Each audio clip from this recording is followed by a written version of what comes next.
Paris une ville lumière responsable. Les études ne cessent de se multiplier et il est maintenant largement démontré que la lumière artificielle a un effet sur le vivant, et notamment sur la santé humaine. Elle perturbe les cycles circadiens qui permettent, entre autres, la régénération de nos cellules. Elle a également des conséquences terribles sur notre faune et flore urbaine.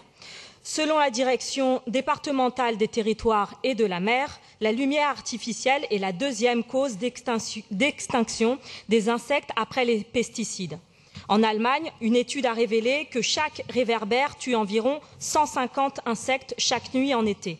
C'est pourquoi, il y a un an, 3 associations de protection de l'environnement ont saisi le Conseil d'État pour dénoncer l'inaction du législateur sur la question. Il semble donc que ce soit bien nos villes de prendre le sujet à bras-le-corps. C'est d'ailleurs la raison pour laquelle, depuis plusieurs mandatures, les écologistes portent cette question dans les débats du Conseil de Paris. Comme vous, nous partageons la priorité de rendre l'espace public plus sécurisant pour toutes et tous. Les riverains et surtout les riveraines ont besoin de lumière la nuit pour se sentir en sécurité.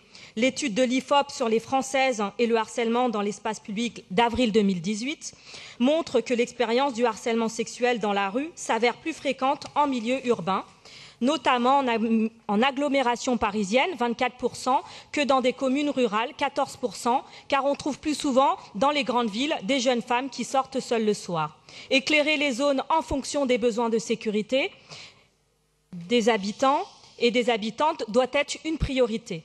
C'est peut-être donc dans la hiérarchisation des priorités portées dans cette niche que réside notre divergence.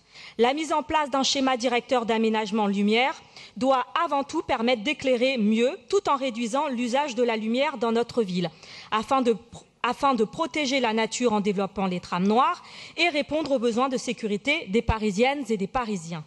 Ainsi, l'objectif premier énoncé dans cette délibération visant à mettre la lumière au service de l'attractivité de la ville pour remettre en péril la lutte contre la pollution lumineuse, qui est pourtant également portée dans cette délibération. C'est pourquoi nous avons déposé 2 amendements pour que l'éclairage parisien soit plus résilient, plus intelligent, en allumant les lumières quand il le faut, où il le faut, en s'inspirant de nouvelles technologies comme les détecteurs de présence.